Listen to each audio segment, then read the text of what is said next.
Welcome everyone to Talented Universe on this Easter Sunday of the 5th of April, 2026. I'd like to say hi to my wonderful co-host, Marcia. How are you doing, Marcia? Hi, I'm doing great. Thank you. I'm ready to chat live. Love it. There you go. There you go. And hopefully, I was having some problems with my computer. I'm hoping I won't have any problems the rest of the time tonight, or Marcia's going to have to take over, and I know she won't like to do that. But I would like to welcome our guest today, Rosa Singerman. Rosa, how are you doing? Hi, Michael. Hi, Marsha. Thank you so much for having me on the show. I'm doing great. How are you both?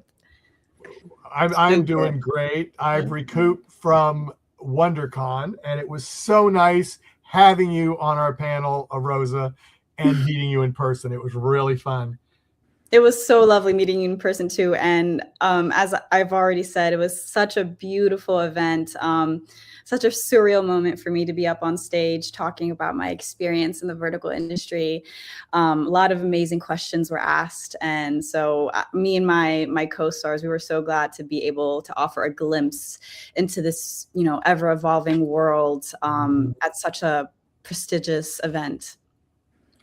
Yeah, as I had said to you when I had everything planned, what I was going to do for the panel, and my first question I asked the audience messed everything up. Because I was shocked how many people in the audience didn't know what a vertical was. I expected we were going to have a lot of curious people there, and 85% of the audience knew what a vertical was. I had to change everything. It worked out okay, but it was a little like, okay, there goes 20 minutes of what I was going to do. But we ended up having a lot of questions, so that was good. Yeah, it was great. Good. Everyone was so curious and just ready to learn about the vertical industry. So it was great. Mm-hmm. Yeah, it was great. It was great. So just little things that I like to get over with, and I kind of said it in the panel, but since this is probably a different audience than we had at WonderCon, after you did your first vertical and you had to explain it to people, like your friends and family, how did you explain it to them? Or did you just gloss over it and just say, oh, it's just a thing, blah, blah, blah, blah, and then just didn't really say anything? Oh no, I definitely my family wanted to know about it, my actor friends. So I think the way it happened, I did my first vertical back in August of 2024. Mm-hmm. And it was such a beautiful story how I came to this experience, my first vertical. So I had been looking, trying to get my foot in the door in acting jobs, because I studied in college, but it hadn't, been working out after I graduated. So I got this corporate job in the meantime, just to pay the bills. And then I was, also trying to get my foot in the door in Hollywood. And then one of my best friends from college, she had been in the vertical industry a couple months before I joined. And she was like, hey, I'm not available for this project. Do you want me to recommend you? And I'm like, oh, I would love that. Please. Thank you so much. And so then I submitted my first self-tape. And they booked me as the lead in that first. Oh, wow. On the first one. Mm-hmm. Yeah, I was very grateful. I'm very lucky. And they flew me to New York City to film this vertical. And yeah, it was such a unique experience, for sure. It was one of those typical long banquet scenes, long banquet verticals. And then when I got home, I couldn't stop raving to my parents about how cool the experience was, how, I was the lead in this vertical project that it was still very new at the time. and no one knew really what it was. So yeah, questions were asked, and I just said, yeah, it felt, it was like a professional set, but it was a lot more fast paced, of course. So you had to learn to, pick up the dialogue very quickly, memorize very quickly. And, we were shooting 12-hour, 13-hour days, but beautiful experience. And that's what I always say whenever someone asks me about my first vertical experience. That is really cool. I mean, that's close to when I think, because I stumbled across verticals about a month and a half after you started. Oh, wow. And that's when I stumbled across. Didn't have our first guest until February of 2025, but I saw it in October of 24. So that was kind of that's kind of cool. Now, Marcia looked up this for me, and I do appreciate it. So because we do have a comment in Portuguese. So she translated. I couldn't get it translated right, but I'm going to go ahead and post it up, and she's going to say it in English. So then we'll know what they say, but at least the person will get to see it in Portuguese. Aranha Sorry Sarguar. That was terrible. Okay, but go ahead, Marcia. Well, translated, it said said that I don't speak English. It was supposed to have a subtitle in Portuguese, but because I'm from Brazil. So she was or they were apologizing that they could not post in English, but hopefully they'll be able to get a translator that will work. But that will work. That will be good. That will be good. And then the other one I wanted to post before we go to Marcia with her questions is Carla Sarmiento says, hi, Rosa. Hi, Carla. Okay, Marcia, you go right ahead. Yeah, so Michael is at an advantage because you've actually met in person, so I'm kind of jealous.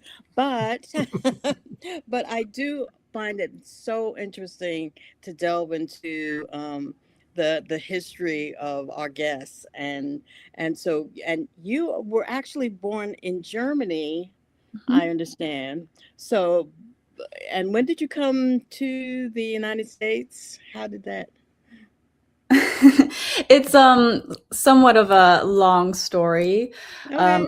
a unique story, but yeah, so I was actually born and raised in Germany for more than half my life. I'm American, but I was born and raised there because of my mom's job in the military. So I come from a military family. And but the thing is, yeah, I mean, I grew up completely as a German kid. And then my first time moving to the United States, I was 12 years old. So 7th grade was actually my first time in the American school system.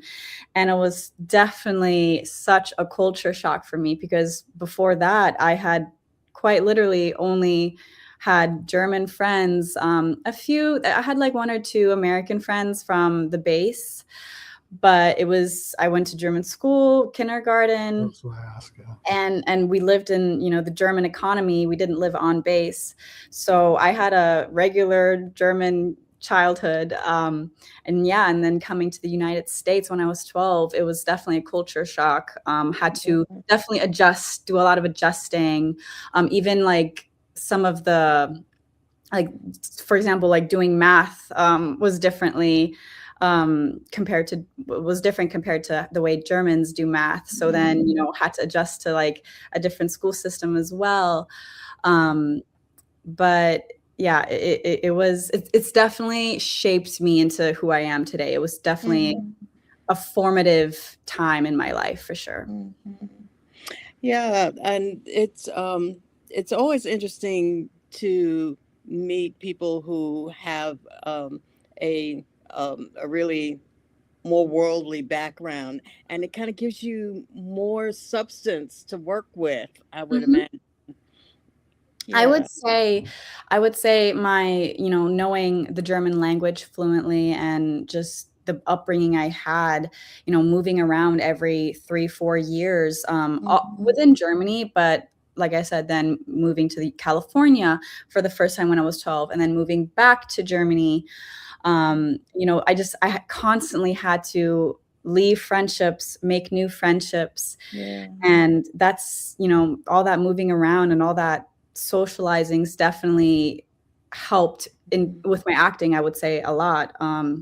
It's helped me, you know, understand people, be a people person, and just you know, I'm forced to like make new friends whenever I moved around. So it's like I became used to it very quickly. And I will say, when I was younger, I definitely didn't like it because I hated leaving my friendships that I had already solidified.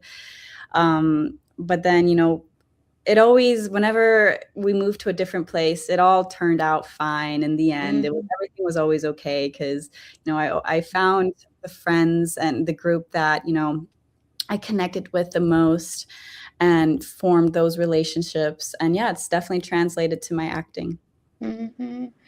Well, you may see I have my Wayback Machine here, which is from an old cartoon with Mr. Peabody and Sherman.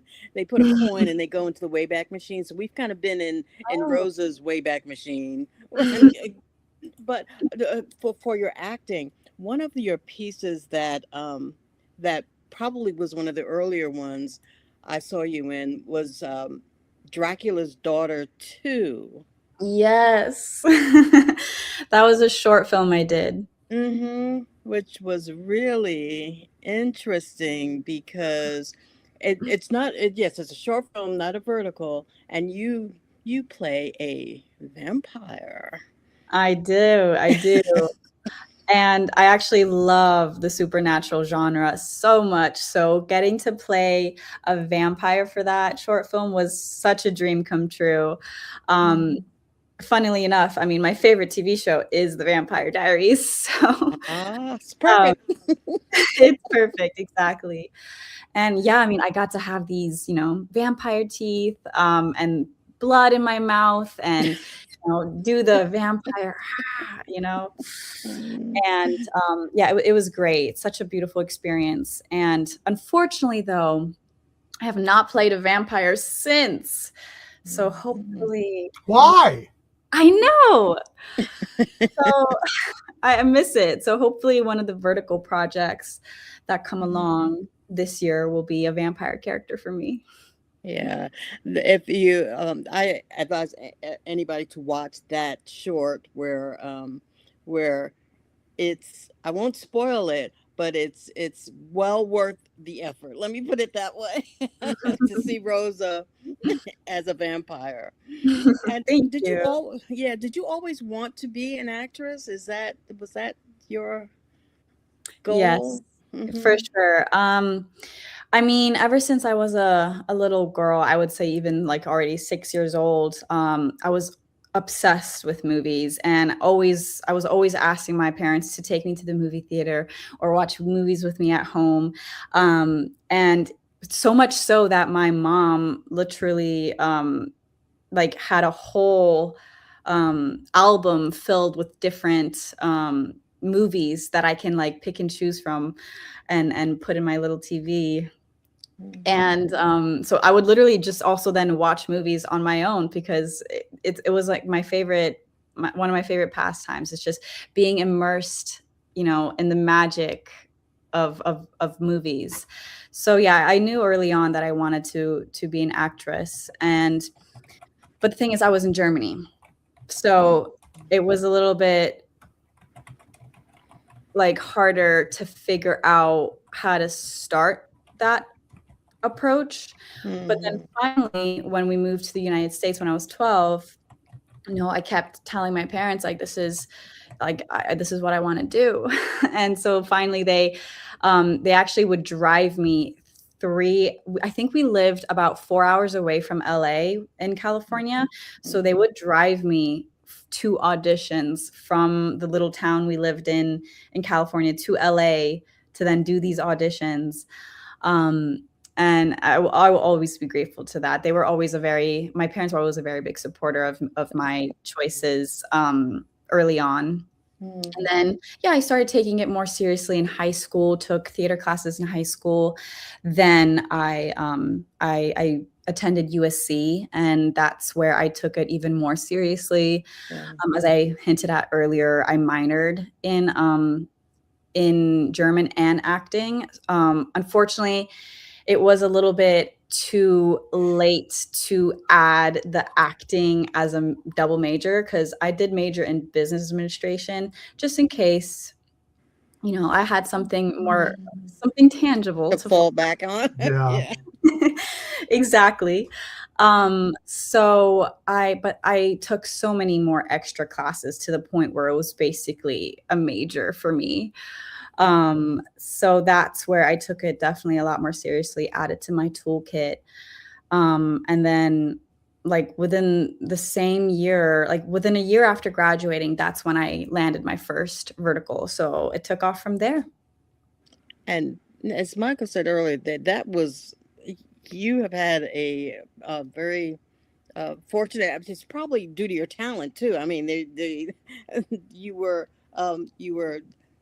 picked to be in verticals or projects because they thought you were good. So there you go. Yeah, I mean, I would say, you know, my training in those 3-4 years at USC definitely, you know, helped build my foundation even stronger. And that's definitely what I pull from whenever I, you know, do my auditions and my self-tapes, and whenever I'm on set. There's always something that I'm able to pull from my education and my training. Yeah. But I also have taken studio courses outside of college as well to just, you know, keep that acting muscle going. And before I turn it back to Michael, I have to talk about one of your verticals, the cooking queen. Oh, of course you bring up that one. Because several reasons.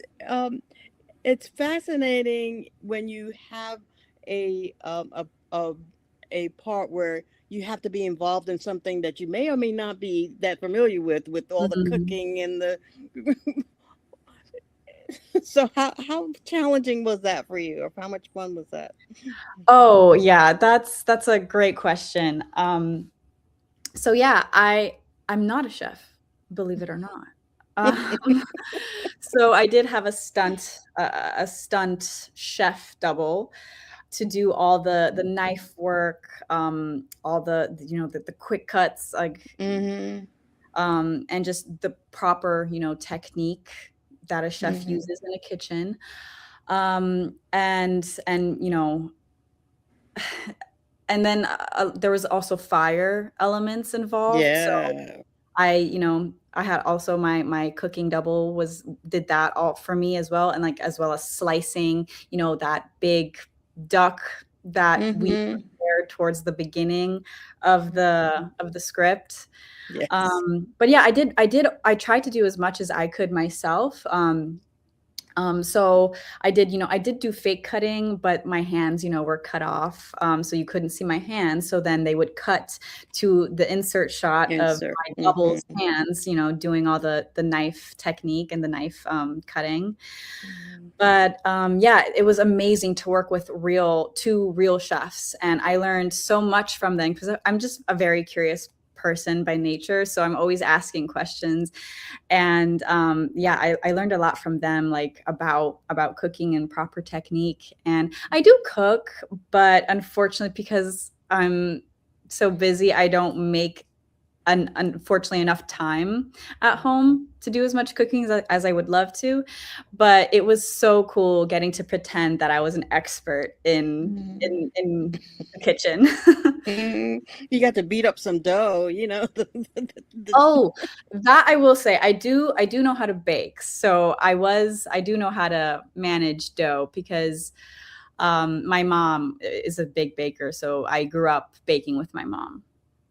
Oh, cool. Yeah, that was fun. Okay, Michael. Sorry. Okay, so then you can't tell me how you created those animals when you were cooking. All I will say is I have magic powers. Okay. I figured that was what it was. I mean, honestly, I had seen another vertical cooking done the same way. And then that character ended up being on your show too. Yes. And so yes. I was like, I saw that and I went, oh, that is so funny. Yeah, So, it's so amazing that the platform bridged those two worlds together. It was like, you know, he had a cameo in our cooking show. And so people were so excited to see that. I still get comments, or I read comments on below the marketing posts saying like, "Oh my God, it was so cool to see Adam Daniel doing that, yeah, be a judge for judging for cooking." Yeah. So it was because great. he was like the king and you're the queen. So it was like that was kind of cool. Yeah. So yeah, but I'm going to go ahead with Carla had a question asking, what is your process when trying to channel, embody your characters in verticals? Yeah, Carla, that's a great question. I would say the way I approach a character is I start with their wants, their needs, what they're scared of, like the obstacles that they're being presented with. And for example, I have this character from Blood and Bones of the Disowned Daughter. Her trauma, she has a lot of past trauma. Her family was very abusive to her, never believed her when she was telling the truth. And then they eventually send her off to boarding school where she gets heavily bullied and abused to the point where, you know, I mean, this, I guess I'll spoil it, but to the point where, you know, she loses her arm. So that vertical went very, very viral. And so she has all this past trauma from her family, from her school experience, and that, you know, informed me on then how to play that character. She was more reserved in her emotions. She held back in her emotions. She was afraid, you know, to speak her thoughts out loud. So in a way, the core of that character became in what she wasn't saying, you know, all the thoughts that she was hiding in her mind behind her eyes. So a lot of the times the emotion would be expressed through stillness and her eyes and just that eye contact that she has with, you know, the people in her environment. So with that, you know, I'm able to, so then the circumstances inform my character, and then it's juxtaposed with a different character, Reese from Kidnapped by the Mafia, for example. That character was a lot more expressive and a lot more loud in her thoughts. So then that informed, she was a lot more confident too. So that informed me how to play the character, that particular character from that particular script. So it's just about kind of finding where the character lies on that spectrum and building the personality from there, like building from there. Yeah. Let's see if I asked this question right. You were talking that you kind of like vampire series, like the Vampire Diaries. What are some of the other series in that genre that you have really enjoyed watching? The others, or others and other ones. I won't limit it to that. So, what are some of the other series that you have really liked that you've just said, I'd like to play something like that? Oh, for sure. So there is also The Witcher that I really enjoy with Henry Cavill. And yeah, it's, you know, it's in the same fantasy realm, but it's in medieval times.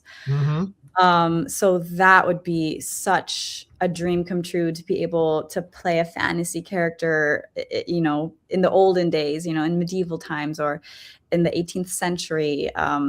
So those, just like being able to live in a world that's not our own, that's not part of, the real world, that has always been, my favorite genre. And like those are the roles that I would absolutely love to be a part of.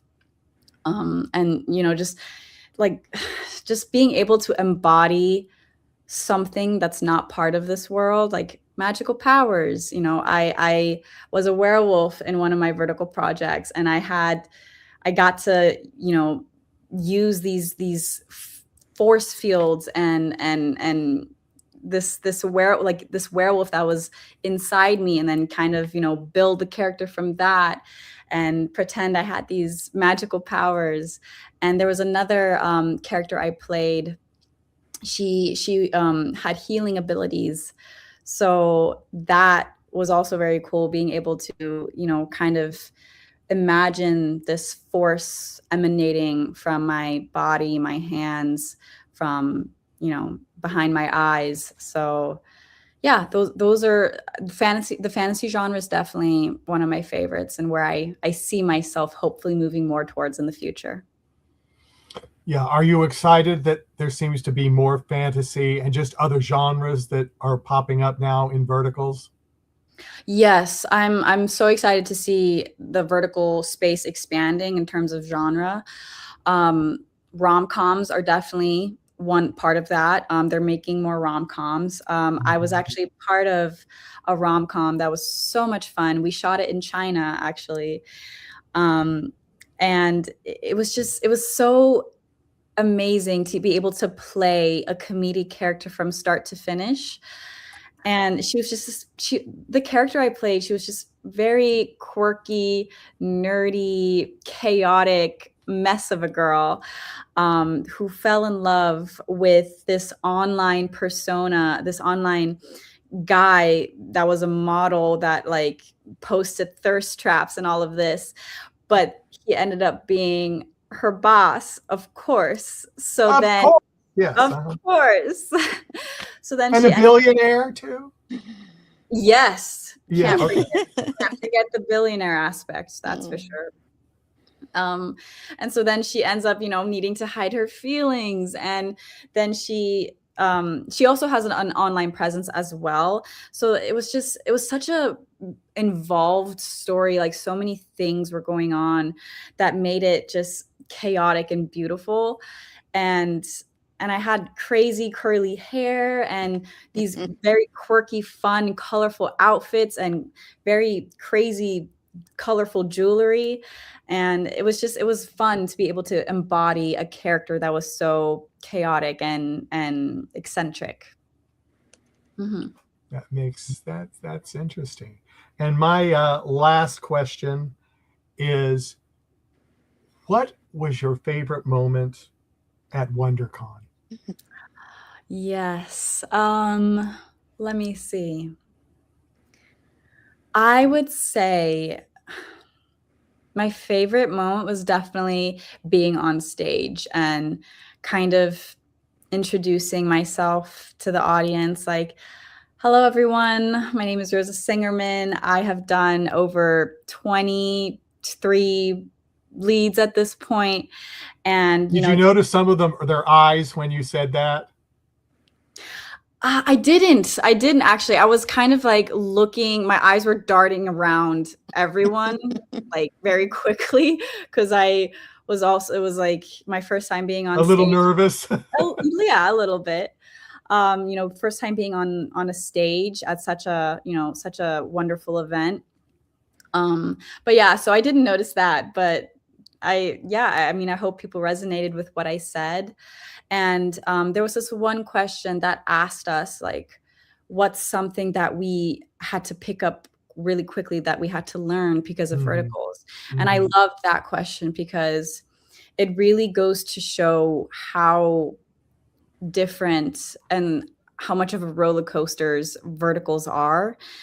And I would say the biggest difference is, the pace. You're moving at such a neck-breaking speed. So you have no choice but to, learn the lines, get the lines into your body as fast as possible.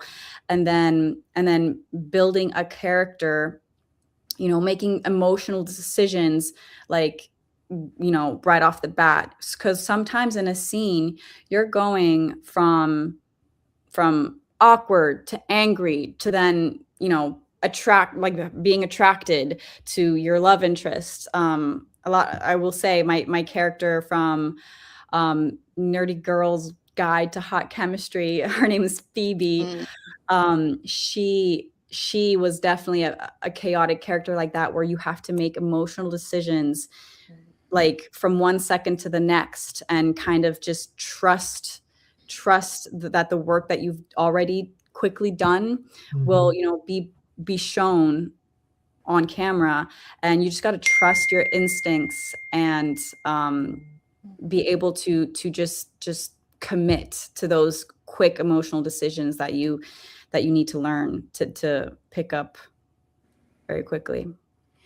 Yeah. Okay. I just like to say thank you for the likes on Facebook from Grace Marie Durack and Abigail. Oh, I never could pronounce her name. Davidshek.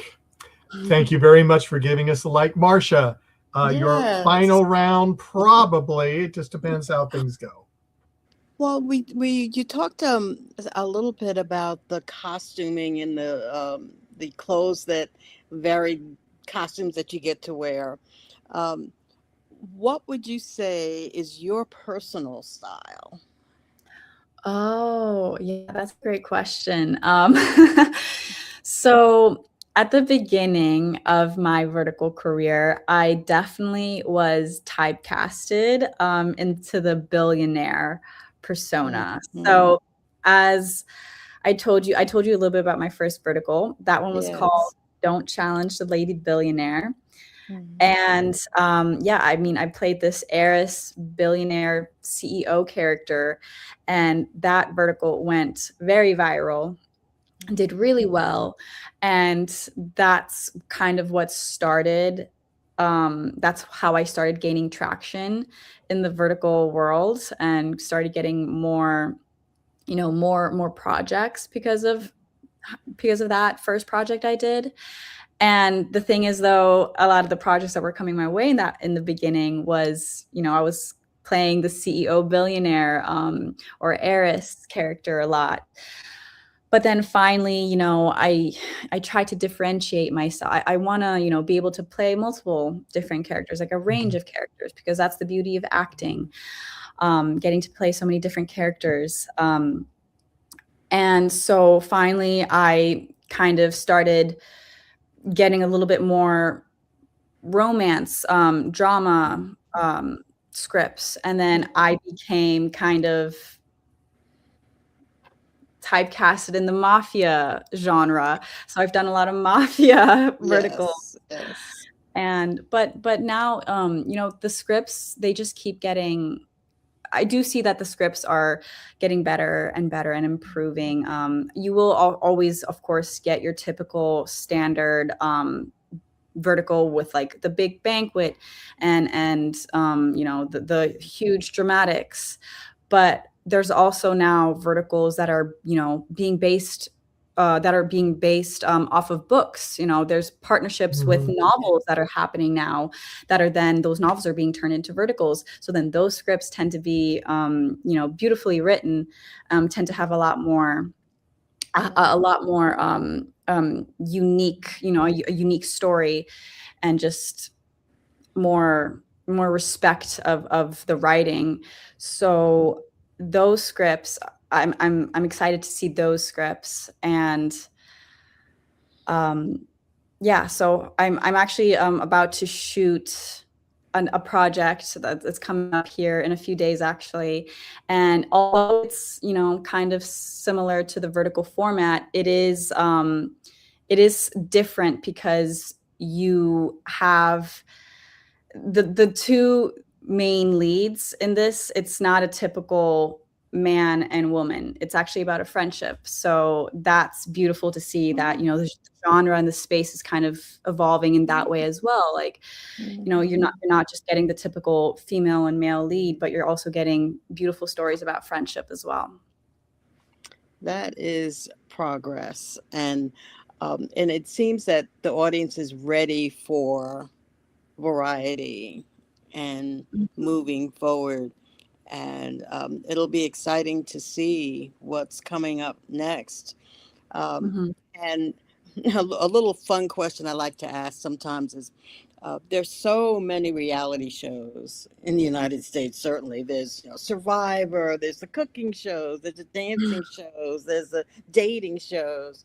So, Mhm. Rosa, if you had to pick a show on which you would have to be a contestant, what do you think that might be?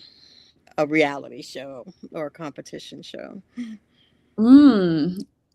That's interesting. Um, I would probably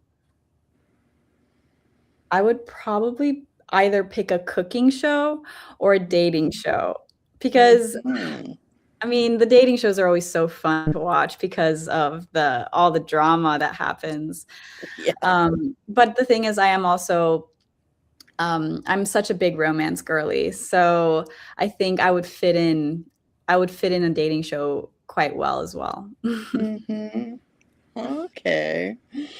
And you told us about your upcoming projects, and I just want to dip a little bit into your talents, your things that you might we might actually see you doing in a vertical, because I understand you figure skate.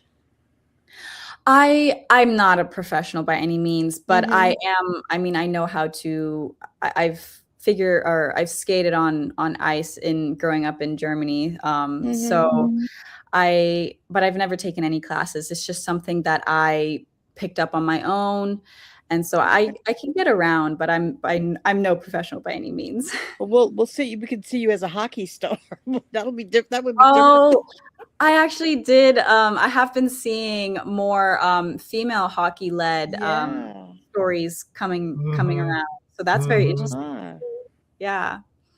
cool. But no, my sports expertise lie in volleyball and skiing. So I'm a pretty good skier, but I've yet to see a skiing vertical.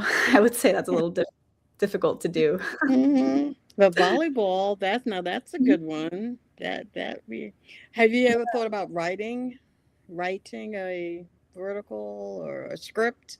I have been asked this question before, and although, I mean, I've actually never thought about writing my own story, but the thing is, I Hmm. do have so many ideas that always pop into my head, and I've Hmm. always been told to write these ideas down in a journal, or a diary, but I never got around to kind of developing that itch that a lot of writers have. Hmm. Yet. Yet. Yes.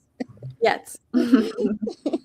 But thank you so much for joining us, and I hope we can tempt you to come back and as we follow your progress and your projects and tell us some more about what you'll be doing. Yeah, that would be amazing. Thank you so much for having me on the show. And just from what you said about volleyball, I'll throw this question up. I wasn't planning on it, but Carla asked, "You play volleyball? That's awesome. What position do you like playing?" Yes, so I was always the libero on my team. Um, the person in the back row, picking up all the Mhm. balls that go way too far in the corner or that no one else is able to, pick up because the libero, they are the ones throwing themselves on the ground to save the To save the ball. day. Mhm. We're sacrificing our bodies to save the day. Wow. And to me, that's what I've always loved. It's just just like the being able to have those skills to just like throw your body on the ground and save the ball, save the day.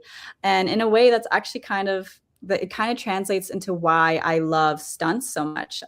So I love doing stunts Mm. for my acting work. Whenever there's a Mhm. stunt involved, I get so excited. I'm like, yes, there's guns, yes, there's sword fighting. Please, like I want to do all the cool stuff. So I actually did take stunt courses in college. So I do have a small background in it. And I always just, I love being able to throw myself around or have a fight scene where I'm taking someone down. That would be nice. Cool. All right. We want to see more of that. Yeah, we want to see more of that, Rosa. But Rosa, Yes. thank you so much for coming. Thank you for being on the panel at WonderCon. Thank you for just being you. Absolutely. And yeah, and like Marcia said, we'd love to have you back again. You got a few more things coming up. We'd love to hear what's going on with you. I think I got to most questions. I think I missed a couple, but come back next time. We'll try to get you into some more of the questions online. But so we are running out of time, but everybody, thank you all for coming, and we will see you again. We've got, I wish I knew what date it was going to happen, but we've got a wild vertical coming up. Not a vertical, a wild show that's not about verticals. And I'm just going to leave this out to you. And Marcia knows what it is because she's starting to die. And I'm just going to bring this out, and we'll have more information later when we get the guest booked. We are going to be talking about chess boxing. So on that note, I will see everyone next time. Take it easy, everyone. Bye-bye. Bye, everyone. Thank you so much for having me.